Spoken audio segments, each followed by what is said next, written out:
The letter arrived on a Tuesday in the spring of 1882, creased from 3 weeks of travel across dusty rail lines and sun-baked plains.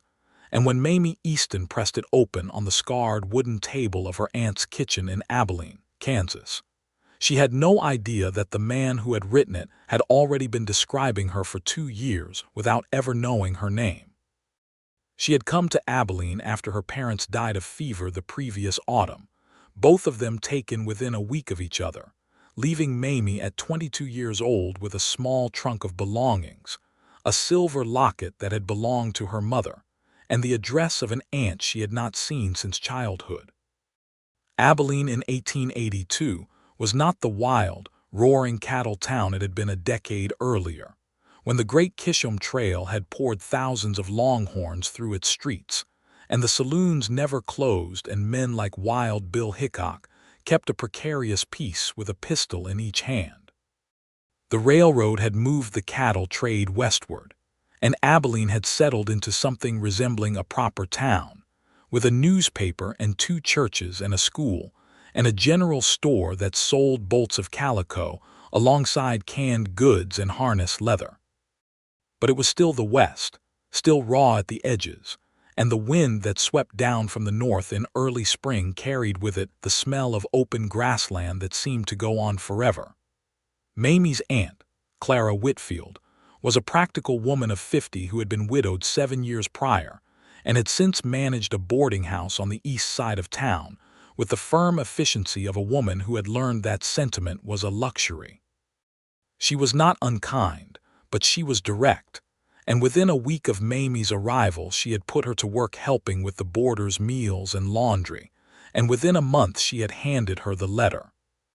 "This came through the church notice board," Clara said, setting it beside Mamie's breakfast plate. "Reverend Holloway has been matching correspondence between decent young women and men out west who are looking for wives. He asked if I knew of anyone suitable." She paused, poured herself coffee from the heavy iron pot, and did not look at Mamie directly. "I gave him your name." Mamie looked at the envelope. It was addressed in a careful, deliberate hand, the kind of handwriting that suggested the writer had not had much formal schooling, but had worked hard to make his letters legible. There was no return address, only the name of the town written beneath the sender's name: Owen Conroy, Redemption Creek, Colorado Territory. She did not open it immediately. She set it beside her plate and ate her breakfast and helped Clara clear the table and wash the dishes, and then she went up to the small room she occupied on the second floor, sat on the edge of the narrow bed, and opened the envelope with her mother's old letter opener, a thin silver thing shaped like a cattail. The letter was 4 pages long, written on both sides of 2 sheets of plain paper, and what struck her first was not its content but its tone. It did not read like an advertisement. It did not list qualifications or property values or the number of head of cattle a man owned, the way she had heard some of these correspondence letters did. It read like a man talking to someone he already trusted, carefully, honestly, finding his way toward something he did not quite know how to say. He wrote that he was 26 years old and had been working cattle since he was 16, first in Texas, and then northward along the various trails as the industry pushed west. He had settled 3 years ago in Redemption Creek, a small ranching community in the foothills of the Colorado Rockies, and had built a house on a piece of land he had bought outright with savings from 6 years of trail work. He wrote that the house had 2 rooms currently, and he intended to add more. He wrote that the land was good, that the creek that gave the town its name ran cold and clear even in August, that the mountains in the late afternoon light turned colors he did not have words for but would try to describe anyway: copper and rose, and a deep bruised purple that sat heavy on the peaks like something holy. He wrote that he was not a man of great learning, but that he had always liked words and had read whatever he could find, which in the early years of trail life had not been much. But in the past 3 years, he had acquired a small collection of books that he was quietly proud of. He wrote that he was looking for a woman who was honest above all other things, because he believed honesty was the foundation of everything else a life together required. He wrote that he hoped she liked horses, because he had 4 of them and could not imagine a life without them. He wrote, in a sentence near the end that Mamie read twice, and then a third time, that he had always imagined the woman he would spend his life with as someone who was not afraid of the wide open spaces, someone who looked at the horizon not with dread, but with a kind of recognition, as if the bigness of the world did not diminish her, but rather confirmed something she had always known about herself. He had not written a name anywhere in the letter. He had written at the top, "Dear Miss," and at the bottom, "Yours sincerely, Owen Conroy." Mamie sat with the letter in her lap for a long time after she finished reading it. Through the window she could see the flat Kansas horizon, the thin green line of spring grass starting to push through the brown of winter, the enormous pale sky that went on and on. She thought about her parents' house, which had been sold to pay debts. She thought about the fever that had taken them so fast there had been no time to say the things that should have been said. She thought about the way her mother used to stand at the kitchen window in the early morning, before anyone else was awake, and just look out at whatever was there to see, as if looking was itself a form of prayer. She took a sheet of paper from the small writing desk in the corner of the room, and she wrote back. Her letter was 2 pages, and she tried to be as honest as he had been. She wrote her name at the top, "Dear Mr. Conroy, I am Mamie Easton." She wrote that she was 22, recently arrived in Abilene from a small town in Missouri where she had lived her whole life until circumstance had moved her west. She did not dwell on the deaths of her parents, but she mentioned them plainly, because she thought a man who valued honesty deserved to know the shape of the grief she was still carrying. She wrote that she was not afraid of hard work, that she had kept her family's garden and helped her mother with preserving and sewing, and all the ordinary labor of a household. She wrote that she had never been on a horse but believed she could learn. She wrote that she had always liked words too, and that she had read everything she could find growing up, which had not been much either, but she had read it thoroughly. She hesitated over the last paragraph for a long time before she wrote it. Then she wrote, "You described a woman who looks at the horizon with recognition rather than dread. I believe I am that woman, though I have only recently begun to understand it myself. I would like to continue writing to you, if you are agreeable." She sealed the letter, addressed it to Owen Conroy, Redemption Creek, Colorado Territory, and gave it to Clara to post, and then she went back to helping with the boarder's supper and tried not to think too hard about what she had done. His reply came 3 weeks later, and it was 6 pages.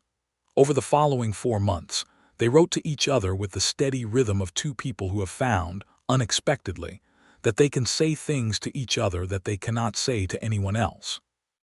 Owen wrote about the ranch, about the particular challenges of building a cattle operation almost entirely alone, about the 2 men he employed part-time who were good workers but not company in the way he meant when he thought about the word.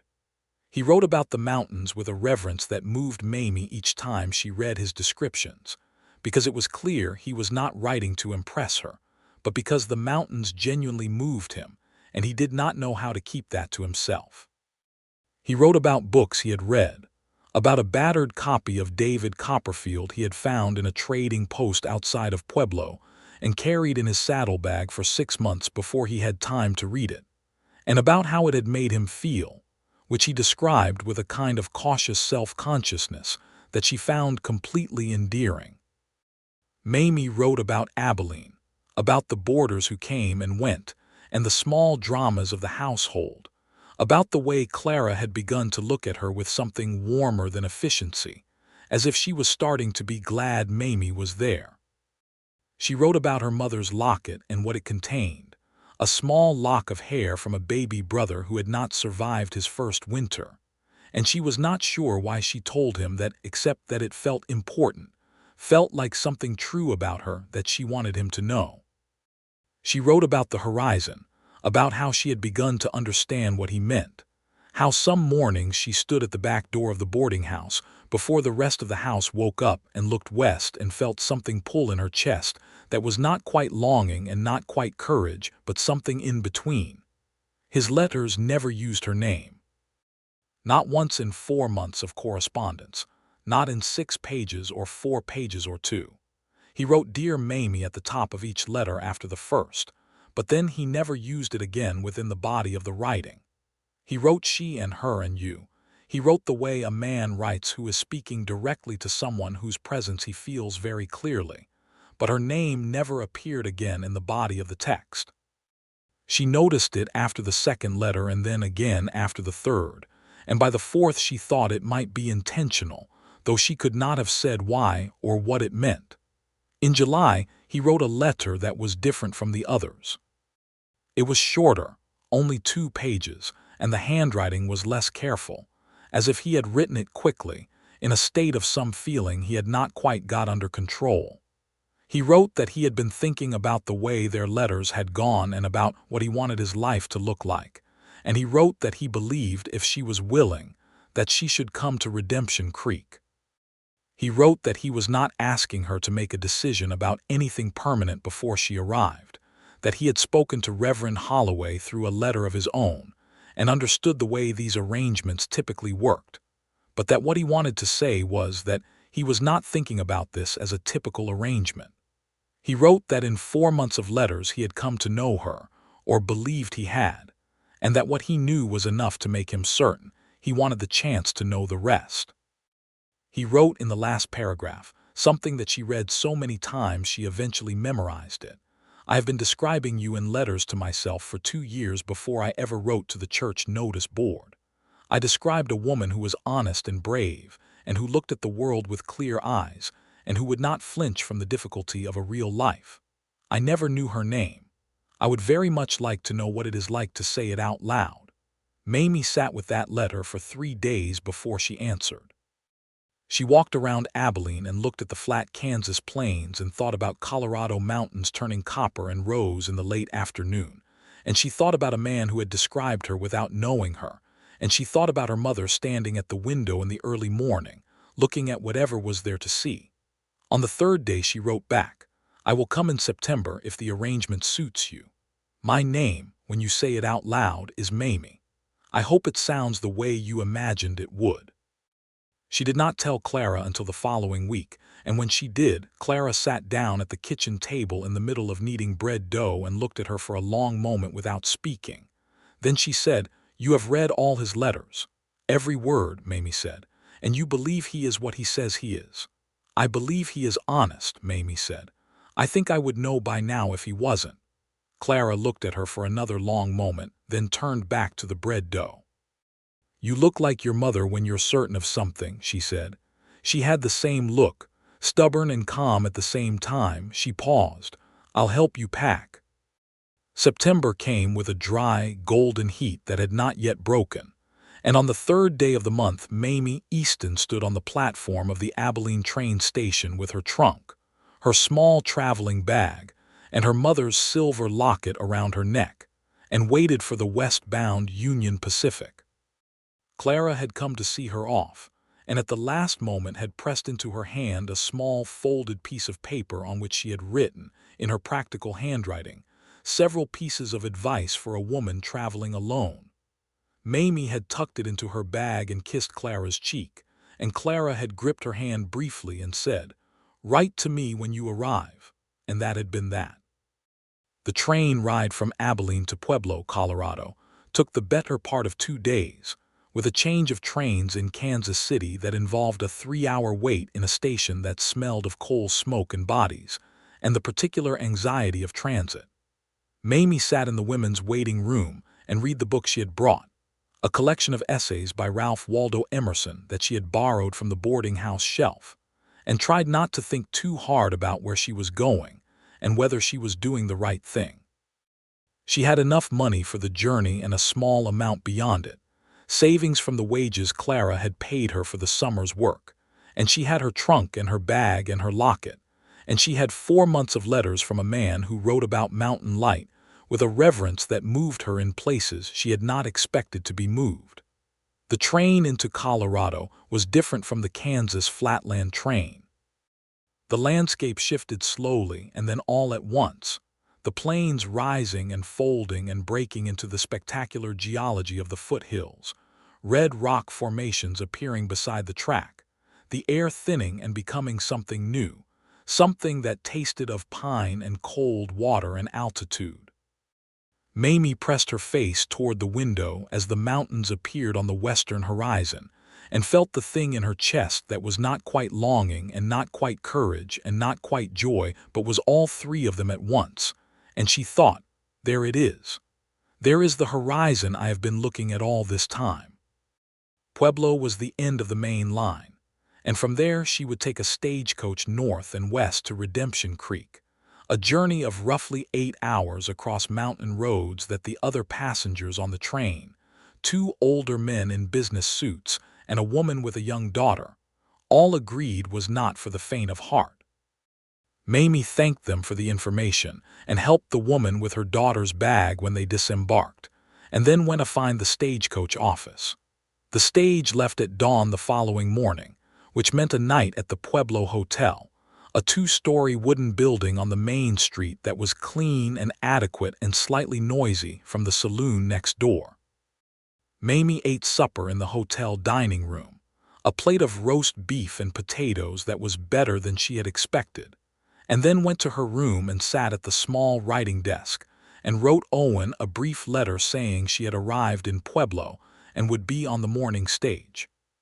She was not sure the letter would reach him before she did, but writing it made her feel calmer, as if she were still in conversation with him, still in the familiar rhythm of paper and ink and honest words. She addressed the envelope, set it on the desk to post in the morning, and then lay down on the narrow hotel bed and looked at the ceiling and listened to the distant noise of the saloon and the occasional stamp and blow of horses in the street, and thought about a man named Owen Conroy who had described her for 2 years without knowing her name. She slept better than she expected to. The stagecoach was a cramped, jolting thing, packed with 6 passengers including Mamie, driven by a man named Duff who communicated primarily in grunts and occasional terse announcements about road conditions. The other passengers were a young married couple going to visit family in a town past Redemption Creek, a heavy-set merchant with a case of dry goods samples, a quiet elderly man who slept for most of the journey, and a woman of about 35 named Ruth Calloway who worked as a school teacher in Redemption Creek and had been to Pueblo to purchase textbooks. Ruth Calloway was the kind of woman who filled a space comfortably, not aggressively but with a settled, warm competence that made other people relax. She had brown hair going gray at the temples and clever dark eyes and hands that were ink-stained from what was clearly a habitual relationship with writing. She noticed Mamie immediately, the way a woman traveling alone was always noticeable, and within the first half-hour of the journey had introduced herself, established that Mamie was going to Redemption Creek, and said, with a directness that reminded Mamie of Clara, "Are you Owen Conroy's correspondent?" Mamie looked at her. "How did you know that?" Ruth smiled. "Small town." Owen mentioned to my husband, who works at the feed store, that he was expecting a young woman from Kansas in September. He didn't say much else, but the fact that he mentioned it at all was noted because Owen Conroy is not a man who mentions things without reason. She paused. "He is a good man. I want you to know that before you arrive because I know how strange this must feel, coming so far to meet someone you only know through letters." "It does feel strange," Mamie admitted. "But the letters were good." Ruth nodded, as if this confirmed something she had already thought. "He would write good letters," she said. "He has a way of paying attention to things. It comes through when he speaks, too." They talked for much of the remainder of the journey, the two of them finding a comfortable conversation in the way that women sometimes do when they are both observant and honest, talking about teaching and Ruth students, and the particular challenges of educating children in small frontier communities, where families often needed their children's labor more urgently than their schooling. Ruth spoke about this not with bitterness but with a steady practical sorrow. The same tone she used when she spoke about the Ute people who had been removed from the land that was now Redemption Creek's ranching country, pushed to the reservation in Utah after the Meeker massacre 2 years before, and the federal pressure that had followed it. "This land belonged to them a long time before it belonged to any of us," Ruth said quietly, looking out the window at the mountains, "and it would be dishonest to forget it, even if most people find it more comfortable to do so." Mamie looked at the mountains too, and thought about Owen's letters, about the copper and rose and bruised purple of the peaks in late afternoon light. She thought about the fact that the beauty of a place and the injustice done in it were not separate things. They were woven together, and a person who wanted to live honestly in such a place had to hold both of those truths at once. "Thank you for telling me that," she said to Ruth. Ruth looked at her with those clever dark eyes and said, "I thought you would want to know." Redemption Creek appeared in the late afternoon, as the sun was beginning its descent toward the western peaks, and the light was doing exactly what Owen had described, turning everything copper and gold and a deep, aching rose. The town sat in a narrow valley between two ridges of foothills, a creek running along its western edge, cottonwood trees along the banks in their full early autumn color, yellow as coins. There was a main street of perhaps 24 buildings, a church, a school, several houses set back from the road, corrals visible at the southern end. It was smaller than Abilene, quieter, more contained, the mountains visible in every direction pressing close and enormous. The stage pulled up in front of the general store, and Duff announced their arrival in his characteristic grunt, and the passengers began to unstick themselves from the cramped interior. Ruth helped Mamie with her bag, and they climbed down into the afternoon light, and Mamie stood on the packed dirt of the main street and looked around. He was standing by the hitching post across the street. She knew him immediately, not because she had seen him before. She had not. There had been no photograph exchanged, just letters. But because of the way he was standing, the way he was watching the stagecoach with an attention that was contained and still, the way a man stands when he is trying to appear calm, and the effort of it is visible in the particular quality of his stillness. He was tall, broad through the shoulders, his dark hair cut short under a weathered hat, wearing a plain work shirt and canvas trousers and boots that had been recently polished. She noticed that detail immediately and felt something warm move through her chest at the thought of him polishing his boots before coming to meet the stage. He was 26 years old, and he had a face that was weathered but not hardened, a face that had been in the sun and wind for a decade and had been shaped by it but not closed by it. He had a jaw that was strong and a mouth that was, she noticed, slightly uncertain right now, as if he was not sure what expression to arrange it into. He had eyes that she could not yet see the color of from across the street. He saw her. She knew the moment he did because the carefully maintained stillness broke just slightly, just enough, and something moved across his face that she did not have a name for but recognized.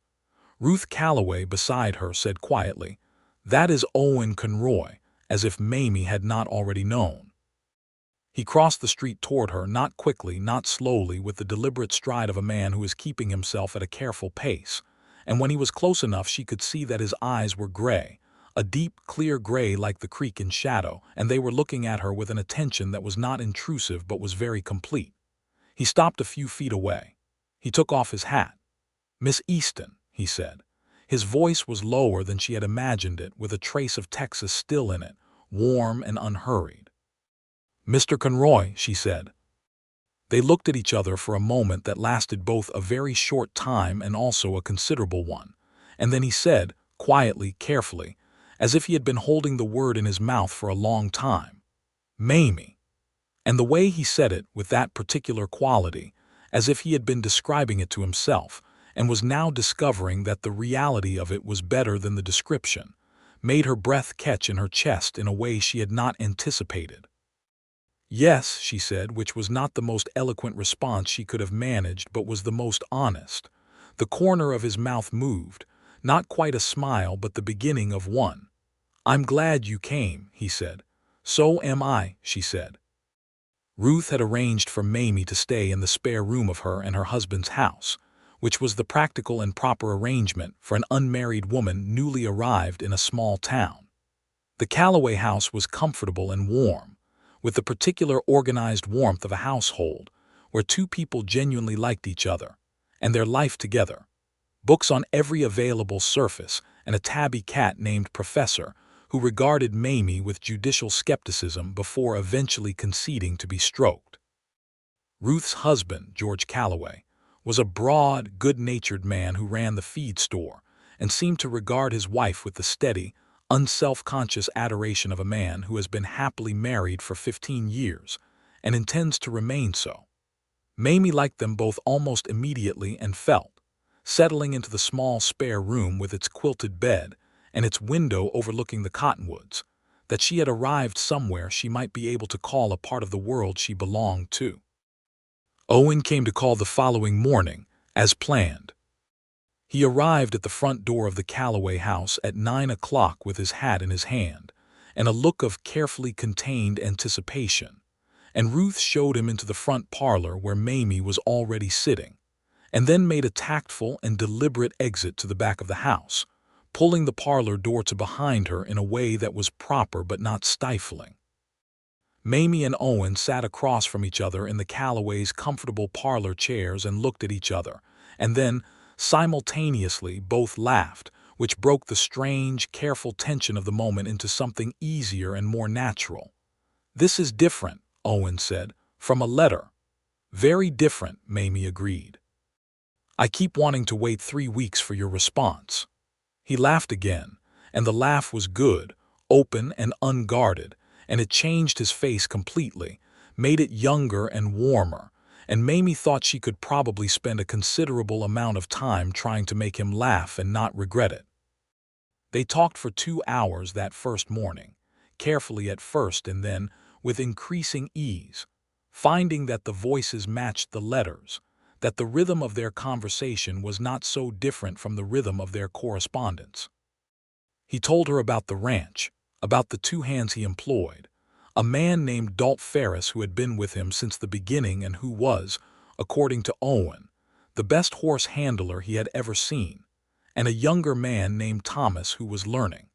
He told her about the particular challenges of the past year, a hard winter followed by a late spring that had cost him 2 calves and delayed the start of the grazing season by 3 weeks. He told her these things directly, without either dramatizing them or minimizing them, as a man reports the facts of his situation to someone whose understanding he respects, and Mamie listened and asked questions, and found that she was more interested than she had expected to be in the specific details of cattle ranching in the Colorado foothills. She told him about Missouri and about her parents and about the fever, and he listened with the same quality of attention she had felt in his letters, complete and uninterruptible. He did not offer platitudes. He said, when she finished talking about the last weeks of her parents' illness, "I'm sorry you went through that without enough time to say goodbye," and the simplicity of it was more comforting than anything more elaborate would have been. He asked about her Aunt Clara, and she told him about the boarding house and the practical warmth of Clara's care, and he smiled at the description of Clara setting the letter beside her breakfast plate. "That is not a woman who wastes time," he said. "No," Mamie agreed, "she is very efficient with affection." He smiled again, that smile that made his face younger, and said, "I like that description." Over the following week, they settled into a pattern of daily visits, taking walks along the creek in the afternoons when the light was doing its best work on the mountains, Owen pointing out things. The particular way the aspen leaves turned in a breeze, silver green and silver gold all at once. The place where the creek made a bend and widened into a shallow pool where he had seen a black bear twice that summer. The ridge to the north where he had once spent 3 days tracking a missing yearling through early snowfall and had found it, alive and irritated, sheltering in a stand of pine. He told stories easily, without pretension, and she noticed that in his stories the land was always a character, Not a backdrop, but a presence that shaped what happened and how people responded to it. She told him about the Emerson essays, and they talked about the ideas in them, about self-reliance and the nature of beauty and the moral weight of wilderness. And he said things about those ideas that surprised her with their precision, the thinking of a man who had done his reading carefully, and then lived with the ideas in circumstances that tested them. He said at one point about the essay on nature, "He is right that there is something that happens in a person when they are alone with the land long enough. I don't know if it's God exactly or if it's just truth in a form you can't argue with, but it happens." "What does it feel like?" she asked. He was quiet for a moment, looking at the creek. The afternoon light was making exactly the colors he had written about, the water carrying a skim of gold on its surface, the mountains behind it turning to copper and rose. "It feels like being very small," he said, "and also like that's fine. Like being small is the correct size for what you're looking at." She looked at the mountains and thought about that, and thought about her mother at the kitchen window in the early morning, looking at whatever was there to see, and thought that this was perhaps what her mother had been doing, making herself the correct size for what was in front of her. "Yes," she said, "I think I understand that." He looked at her then with those clear gray eyes and said nothing, and the silence was not awkward but full. On the 9th day of her visit, Owen took her to see the ranch. It was a Saturday morning, clear and cold in the way of Colorado autumn mornings, the frost still on the grass when they rode out. Mamie on a gentle roan mare named Biscuit that Owen had selected with obvious care for the combination of docility and personality he felt would suit a new rider. She had had a brief riding lesson the day before, Owen patient and precise in his instruction, correcting her grip and her posture without making her feel clumsy, which she had appreciated, because she was somewhat clumsy and would have hated to have that observed with anything other than equanimity. By the second lesson on this morning's ride out, she felt more confident, the horse warm and solid under her, responsive to her in a way that was satisfying. The ranch was 3 miles from town, up a gentle slope into the foothills, the land opening as they climbed into a wide, grass-covered bench with the mountains behind, and the creek visible as a silver thread in the valley below. The house Owen had built was made of logs, solid and tight, with a porch across the front and 2 windows facing south, a small barn and a larger corral to the east, a kitchen garden still showing the green tops of turnips and carrots where the frost had not yet taken everything. It was spare but not mean, functional but built with a care for proportion that made it pleasing to look at, the kind of house a person built when they intended to stay. He showed her around with a frankness about what was finished and what was not, the second room that he had started adding on the east side of the house, the walls up and the roof beams in place but the interior not yet finished. "I started it in May," he said, "when I sent the letter to the church." He said this without elaboration, but she understood the implication completely. He had started building before he knew who she was, on the hope of her. She stood in the unfinished room and looked at the log walls and the open space and the view of the corral through the rough-cut window frame, and felt the full weight of what it meant that this man had built a room for a woman he had described without knowing her name. "It's a good room," she said. "It will be," he agreed. She turned and looked at him, and he was watching her with that complete, unhurried attention, and she said, "Owen." It was the first time she had used his given name, and she watched it register in his face. "Mamie," he said, quietly answering her. They stood in the unfinished room with the autumn light coming through the rough window frame and looked at each other, and the distance between them, which had been properly maintained through all the preceding days, felt suddenly like a choice rather than a requirement, something that could be unmade. He moved first, crossing the few feet between them, and took her hand. Just her hand, held in both of his, careful and deliberate. His hands were large and calloused and warm, the hands of a man who worked with them constantly, and they held hers with a gentleness that made her chest ache. "I would like to ask you something," he said. "All right," she said. "I would like to ask if you will stay," he said. "Not, I mean, for a visit. I mean if you would consider if you think this could be, if after what time has passed you believe." He stopped himself and started again, more directly. "I am asking if you would marry me. I am asking it too soon, and I know that, but I have been saying it to myself since your first letter, and I would rather be honest about it than pretend otherwise." Mamie looked at their joined hands. She looked at his face, at the careful, earnest honesty of it, at the slight tension around his mouth. That was the cost of this much vulnerability for a man as private as she understood him to be. She thought about 4 months of letters and the way they had made her feel known before she arrived. She thought about the room he had started building in May. She thought about the way he had said her name at the stage, the first time, as if he had been carrying it a long time. "You asked too soon, and I knew you would," she said. "And yes." He looked at her for a moment as if he was making sure he had heard correctly. Then the full, open smile came, the one that made him look younger, and he brought her hand up and pressed his mouth against her knuckles in a gesture that was courtly and Western all at once, warm and real, and she laughed because it was so perfectly him. "Yes," he repeated in confirmation, in satisfaction, in the tone of a man who has been holding a breath a very long time.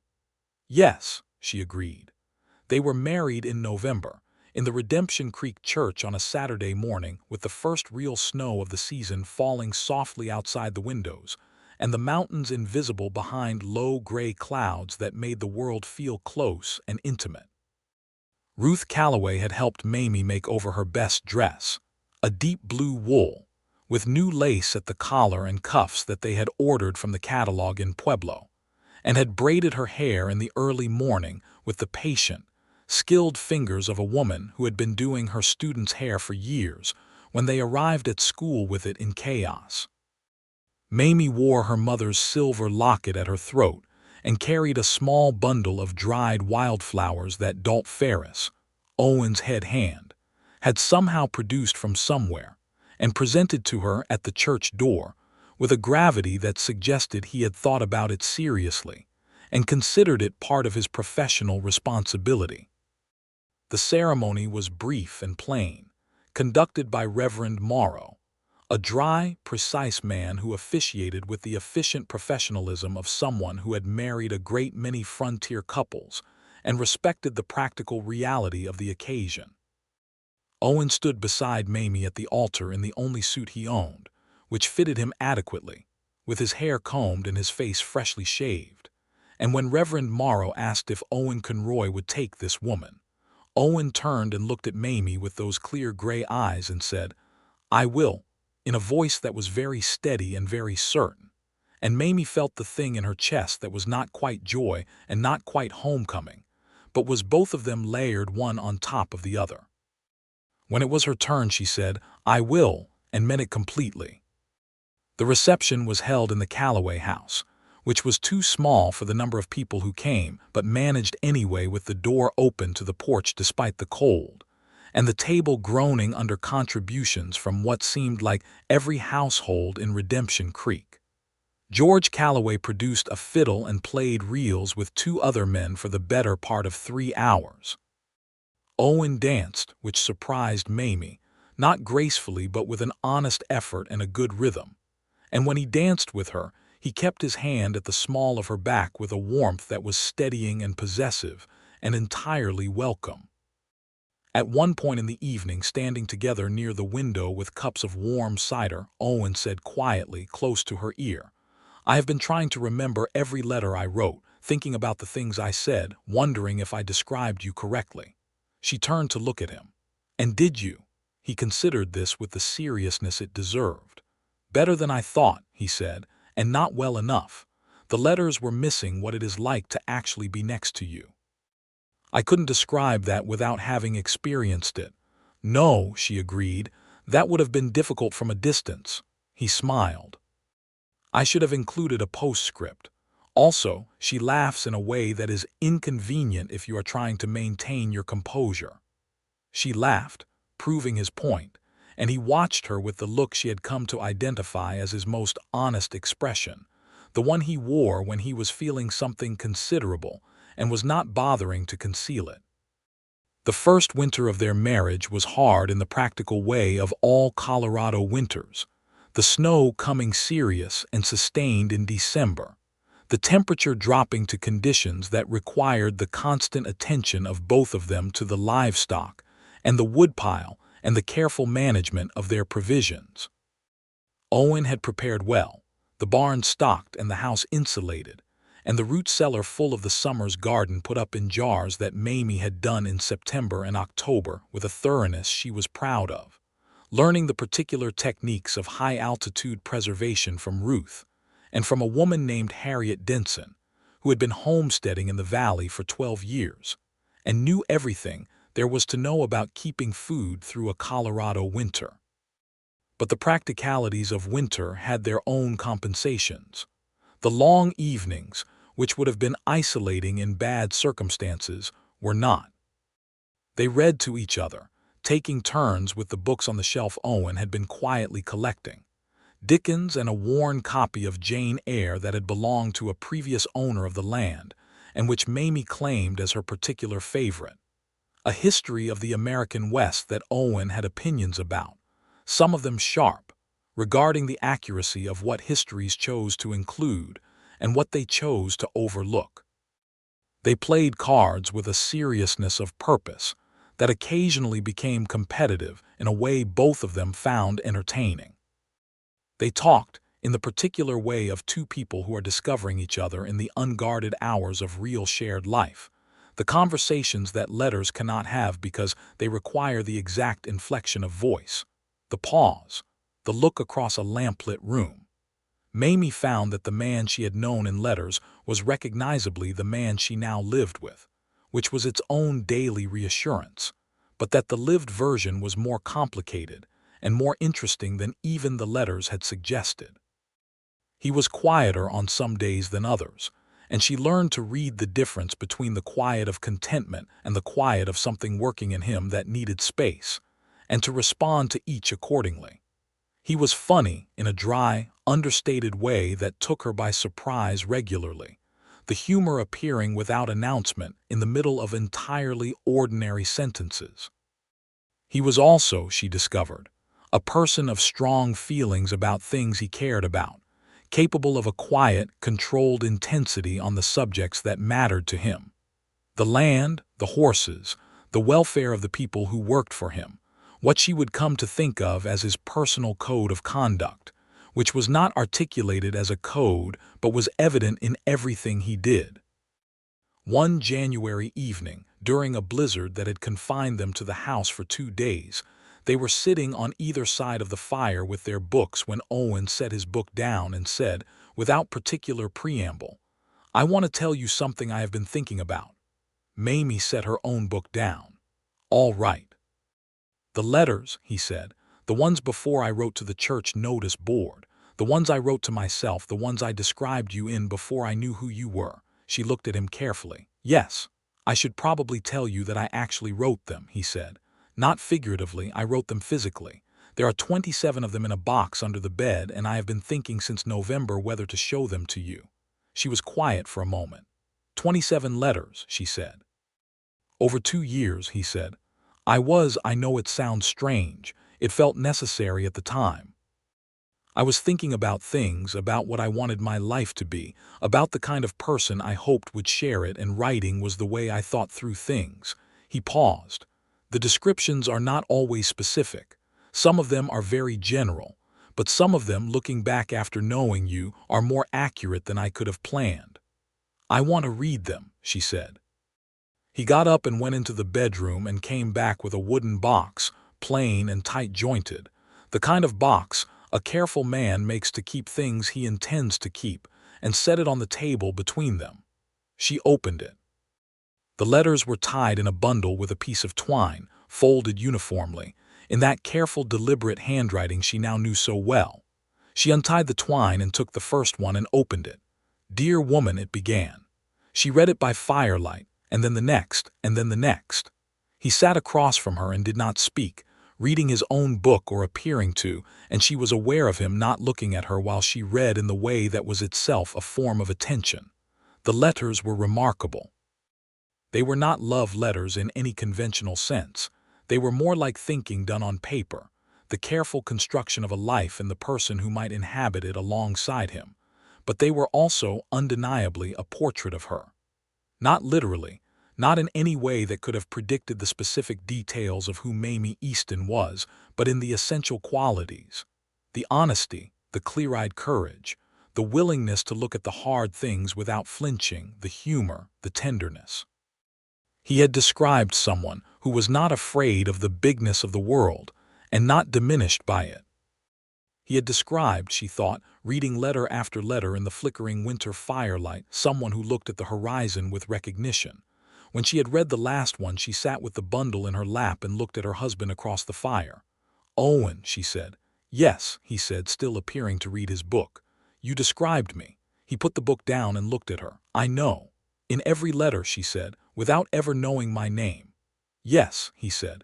"And now you know it," she said. "Yes," he said. "Does it sound the way you imagined?"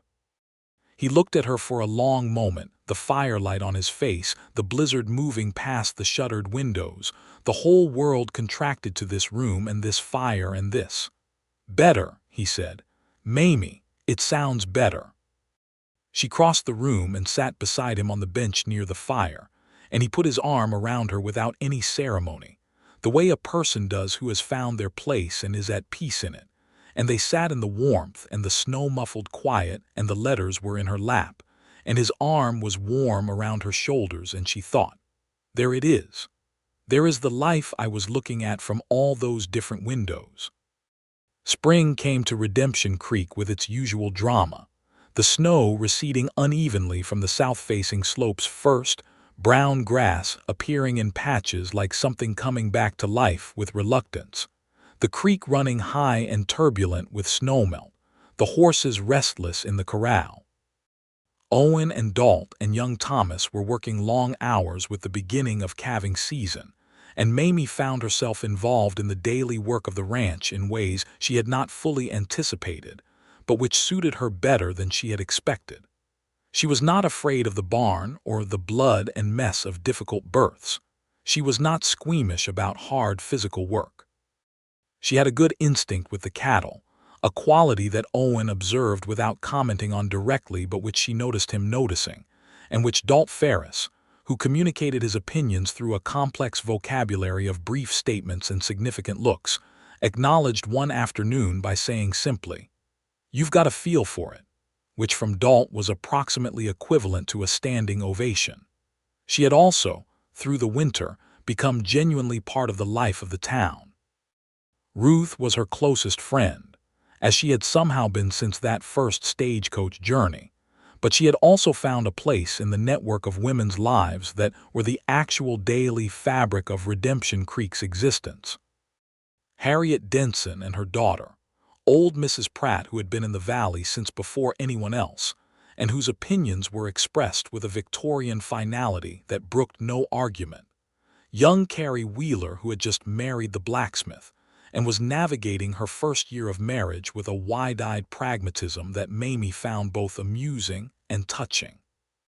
These women gathered in each other's kitchens with regularity, for quilting and preserving, and the particular combination of practical collaboration and genuine friendship that frontier life made necessary and proximity made possible. In April, Mamie realized she was expecting a child. She told Owen on an evening in early May, when they were sitting on the porch after supper watching the last of the daylight leave the mountains, the peaks going from gold to gray to the deep bruised purple she now knew as well as any color she had ever loved. She had been trying to find the moment for 3 days and had not found it because she kept discovering that she was not sure how he would respond, and she wanted to see his face clearly when he did. She said, "I have something to tell you." He was quiet, attentive. He turned to look at her. She told him. The expression that moved across his face was not one she had seen before, not exactly. It was something very large and very quiet and very certain, and it was present before the smile came, which it did, slow and breaking like light on water. He reached across the space between their chairs and took her hand and held it without speaking for a moment, and then he said very quietly, "Are you well?" "Perfectly," she said. "Good," he said, and then, after another moment, "Good." He said it twice as if one was not enough, and she understood that both of them meant different things. She wrote to Clara that same evening, and Clara's reply, when it came 3 weeks later, was characteristically efficient. A single page saying she was very glad to hear it, and that she would come when the time grew close, and would Mamie please eat more than she thought she needed, because winter babies required more from a woman than people allowed for. Clara came in early October, 6 weeks before the baby was due, and her presence in the Conroy house was exactly what Mamie had not known she was missing: the particular comfort of a woman who had known you before you were who you are now, who carries the continuity of your history in her person. Clara and Owen took to each other, Mamie observed, with a mutual respect based on their common recognition that the other person was efficient and honest, which were the two qualities both of them rated highest.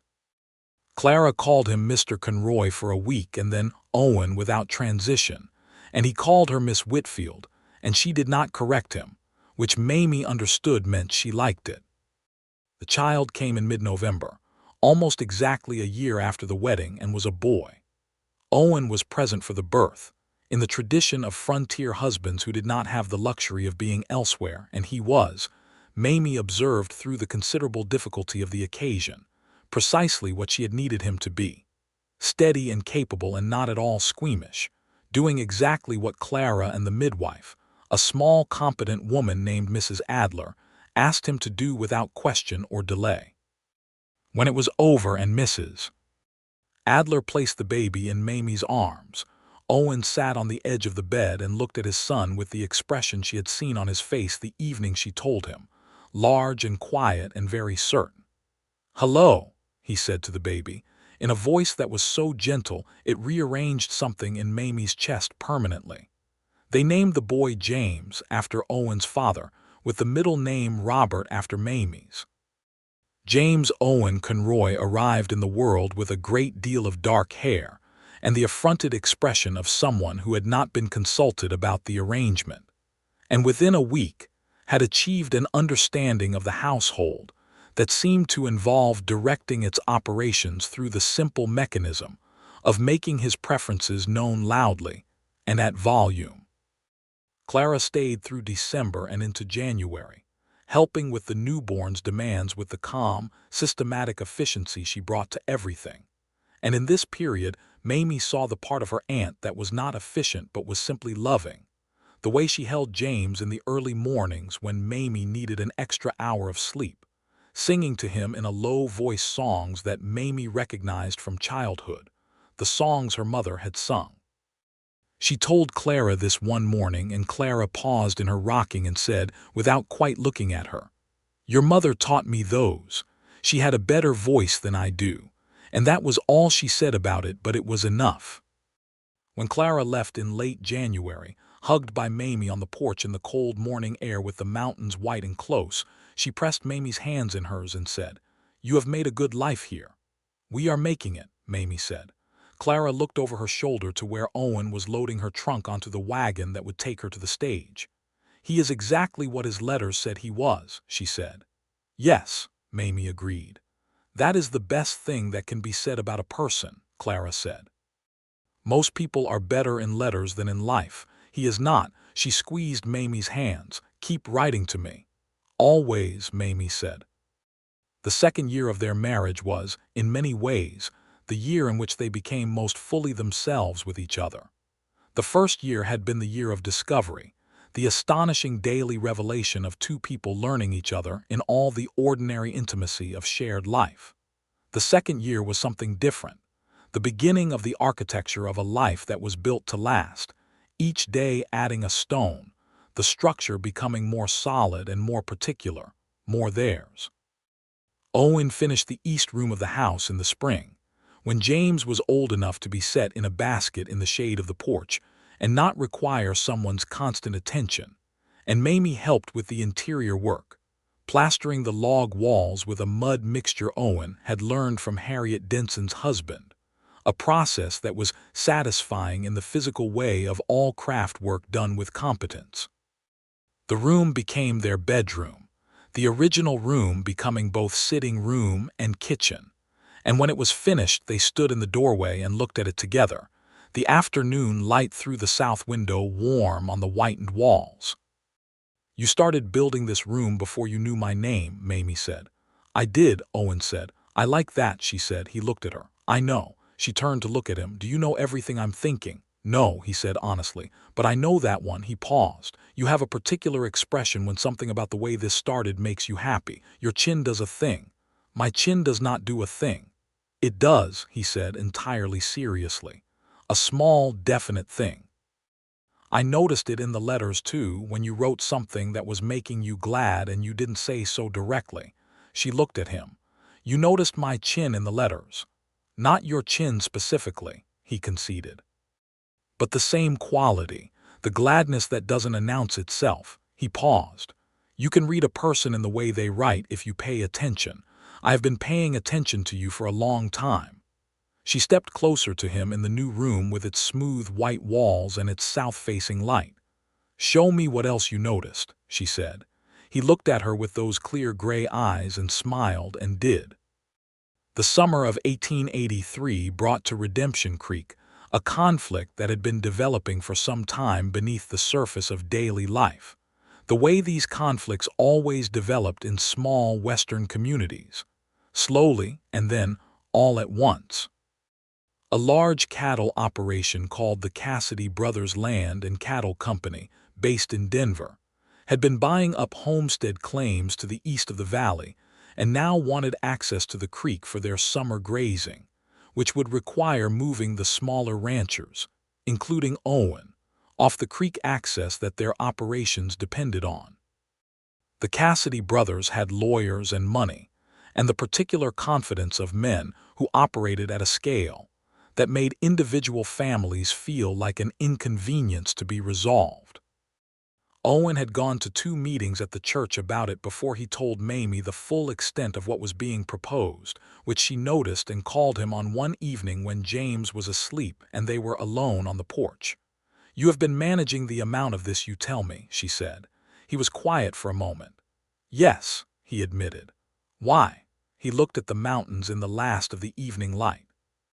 "Because you were nursing James and it was a difficult spring, and I didn't want to add to what you were already carrying."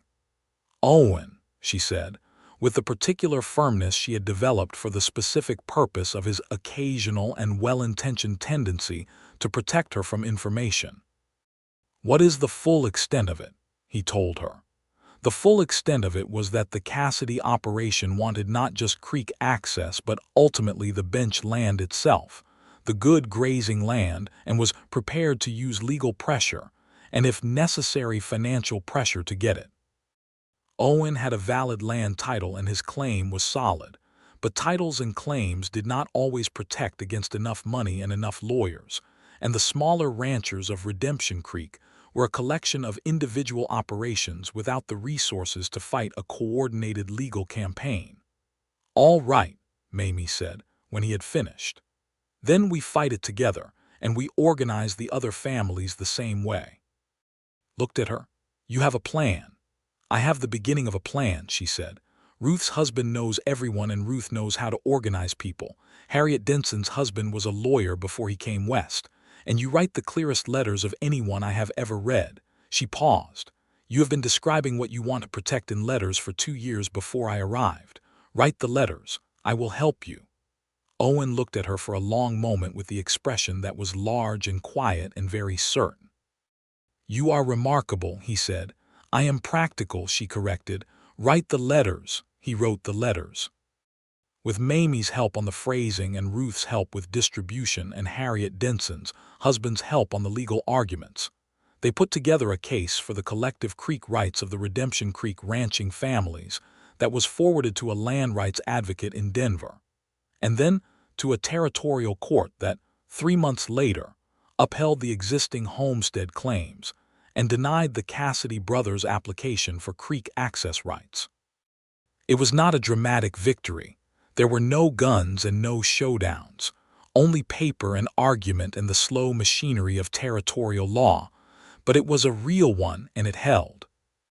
The evening the letter came from Denver with the court's decision, Owen sat at the table and read it twice and then handed it to Mamie without speaking.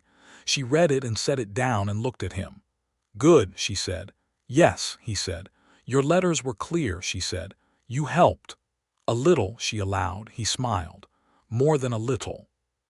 They sat together at the table with the court's letter between them and James asleep in the next room, and the lamp making its warm circle of light.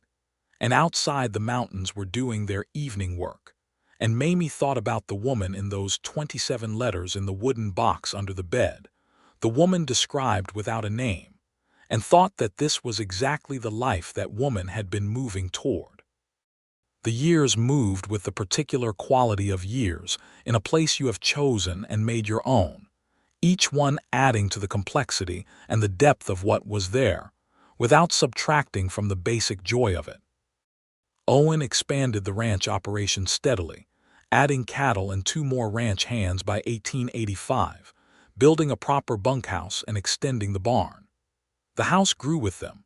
A proper parlor added in 1884 when it became clear that the sitting room had too many competing functions. A second bedroom for what would be needed when James grew old enough to need his own space, and before that, for the next child. The next child came in 1885, another boy they named William, Wills for daily use, who arrived in late spring with the same dark hair as James and his father's gray eyes, and who proved to be of an entirely different temperament from his brother. Where James was serious and observant, watching the world with the careful attention of a child who is categorizing everything, Wills was physical and bold and enthusiastic about everything in a way that kept both his parents in a constant state of alert pleasure. Owen held Wills the first afternoon with the same expression he had held James, but with a quality of familiar wonder in it too, the wonder of a man who has done this before and still finds it astonishing. Mamie held both children in the evening light on the porch and thought about what she had been before she came west, the woman who had stood at the back door of Clara's boarding house and felt the pull westward in her chest, and could not quite believe the distance between that woman and this one, except that she knew the distance was not great, that this woman had always been that woman, just closer to what she was moving toward. She wrote to Clara about everything, faithful letters through all the years, and Clara wrote back with her characteristic efficiency and occasional warmth, reporting the news of Abilene and the boarding house and her own steady life. In 1886, Clara remarried, a fact she reported to Mamie in a letter of 2 careful paragraphs that communicated, behind the plain prose, something that Mamie read as surprised happiness. His name was Henry Beaumont, a widower who ran the hardware store, and he was, Clara reported, sensible and kind. Mamie wrote back immediately, "I am so glad. You deserve someone sensible and kind. Henry Beaumont is lucky." Clara's reply was, "You are very like your mother," which Mamie understood to be the highest possible expression of her aunt's feeling. Owen turned 30 in 1886, and Mamie organized a dinner at the ranch that was, in the tradition of small Western communities, far larger than any dinner at a private house had a reasonable right to be. The Callaways came, and Harriet Denson and her husband, and Dalt Ferris and Thomas, who had by now become not just employees, but a part of the daily life of the place in the way that happens when people work alongside each other through seasons and difficulty. Carrie Wheeler came with her husband the blacksmith and their 2 children. Old Mrs. Pratt came and sat in the best chair and delivered opinions on everything with undiminished Victorian authority. James, who was almost 4, attached himself to Dalt Ferris with the intensity of a small person who has identified a hero and will not be separated from him. And Dalt, who was not a demonstrative man, walked around all evening with James on his shoulders with the slightly astonished expression of someone who had not expected to become anyone's hero. Owen stood in his own house, surrounded by the life that had been built around and through and with him. And Mamie found him at one point standing slightly apart from the noise of it, looking at the room with an expression she knew. "What are you thinking?" she asked, coming to stand beside him. "I am thinking," he said, "about a letter." She looked at him. "Which one?" "The first one," he said. "The one I wrote before any of the others, before I knew what I was doing. I wrote, I think it was the first line, 'Dear woman, I do not know your name, but I believe you exist.'" She was quiet, remembering the first letter from the box. "Dear woman," it began. "I believe you exist," she repeated. "Yes," he said. "I was 24 years old and I was sitting in this house, which was half of what it is now, on a November evening, and the snow was coming, and I wrote that." He paused. "And you did. You existed. And you came here." She looked at him, at the face she knew as well as she knew her own, the gray eyes and the jaw and the mouth that was always slightly uncertain when he was feeling something large, and thought about how close it had been, how easily none of this could have happened. How many things had to align for a woman in Missouri to become the woman a man in Colorado had been describing without knowing her name, and then become herself in the life he had been building for her and for both of them. "I came here," she agreed. "I am glad every day," he said. It was a simple statement, direct and complete, and it did not require any elaboration. "So am I," she said. He put his arm around her in the familiar way, the way that meant home, and they stood together in their house full of the people they loved, with the mountains outside going through their colors in the last of the evening light, copper and rose, and the deep bruised purple that sat heavy on the peaks like something holy. Ruth Calloway's school grew with the town, and by 1886 she had 2 rooms and a second teacher. The town had grown in other ways too. A proper doctor had arrived in 1884, a young man named Dr. Peters who was fresh from his training and very earnest, and who proved both competent and adaptable, which were the 2 qualities most necessary for a frontier doctor. A second general store opened. The church expanded its building. A telegraph office was established in 1885.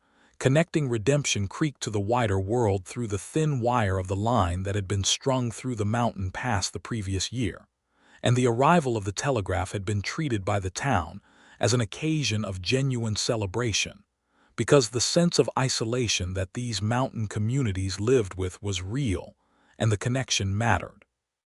Mamie used the telegraph to send messages to Clara on important occasions, because the immediacy of it was something she loved, the way a sentence could travel in minutes across hundreds of miles. She sent a telegram when Wills was born, and one when Clara remarried, and one on James's 4th birthday because she knew Clara would want to know. He had been given a toy wooden horse by his father and had spent the entire day talking to it.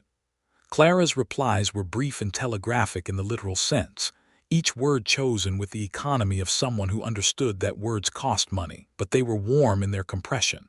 "Very glad. Give James my love. Hope you are all well. Clara." Mamie saved every telegram in the wooden box alongside Owen's letters, the box now kept on the parlor shelf where it could be seen, a piece of wood that held the most important paper of their lives. In the spring of 1887, Mamie discovered she was expecting again. She was 27 years old, James was nearly 5, Wills was almost 2, and the news arrived during a week when the ranch work was particularly demanding, and Owen was tired in the way that went deeper than sleep. And she told him on a Sunday morning when the boys were occupied and the house was briefly quiet, standing in the kitchen in the warm spring light. He turned from the window where he had been looking at the mountains. She watched his face, the same large and quiet and certain expression she had seen twice before, and then the slow smile.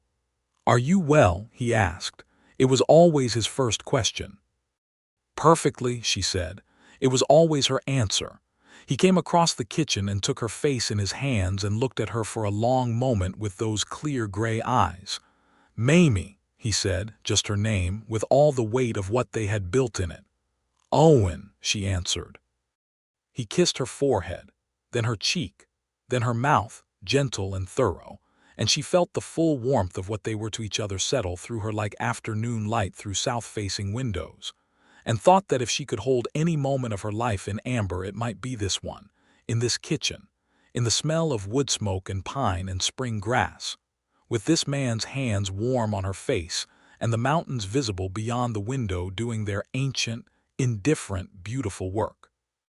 The third child came in the November of 1887, as winter settled over the mountains for another year. She was a girl, dark-haired like the boys, with Mamie's brown eyes, and they named her Clara Ruth, the two names belonging to the two women who had shaped the path that had brought them all here. Mamie held her daughter in the winter light and felt the silver locket warm at her throat and thought of all the women who had come before. Her mother, her grandmother, all the generations of women who had looked at whatever horizon was in front of them and kept going. Owen sat on the edge of the bed and looked at his daughter with the expression that never changed no matter how many times it came, and said to Clara Ruth, in the same voice he had used for James and for Wills, "Hello." Clara Whitfield Beaumont traveled from Abilene the following spring to meet her namesake, making the journey with Henry, a solid, gentle man who regarded the world with a mild, attentive goodwill that made Mamie immediately understand why Clara had chosen him. They stayed for 2 weeks, and during those 2 weeks the Conroy house was full in a way that was demanding and loud and entirely joyful. Henry Beaumont turned out to share Owen's serious interest in horses, and the two of them spent considerable time in the corral, in a state of contented communication that required almost no words. Clara held her namesake with an expression Mamie had not seen on her aunt's face before, something soft and unguarded, and the baby seemed to regard her gray-tant with the same calm, appraising intelligence that Clara brought to everything, as if she already knew this was a woman whose opinion would be worth having. "She is going to be formidable," Clara said on the last evening, handing the baby back to Mamie. "She is already formidable," Mamie said. "Good," Clara said. "The world requires formidable women."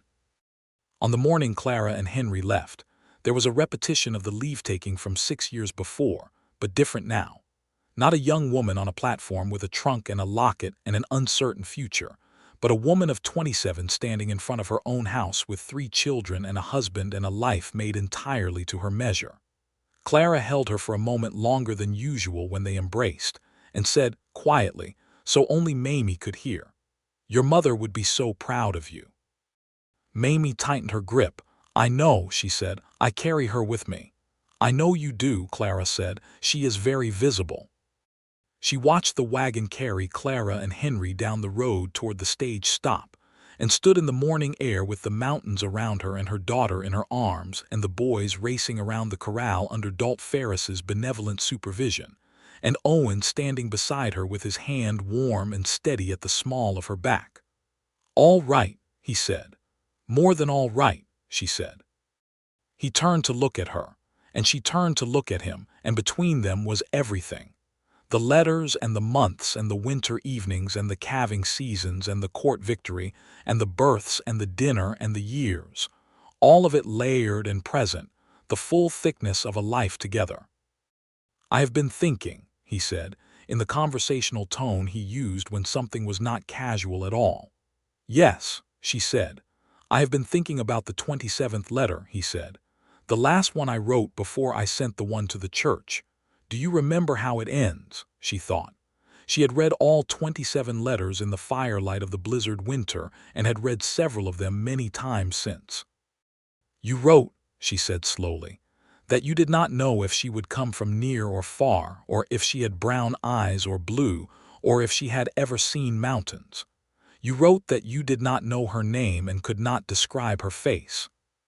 And then you wrote," she paused, finding the exact words, "but I know the shape of the life she will make with me because I can feel it the way you can feel weather coming, as a certainty in the body that the mind cannot argue with." "Yes," he said, and she said, "And I was right," he said simply. "That's all, I was right." She looked at the mountains, at the sky above them, at the blue October air and the golden aspens on the lower slopes and the white peaks above the tree line, at all of it, wide and real and here. You were right, she agreed. He put his arm around her, the familiar weight and warmth of it, and James came running from the corral to tell them something urgent about a horse, and Wills came behind him at a determined trot with his boots on the wrong feet, and Clara Ruth turned her head toward her brother's voices with the alert attention of a baby who already knew this was a household worth paying attention to. The mountains held the sky, and the creek ran in the valley below, and the aspens turned their coins of gold in the late morning light.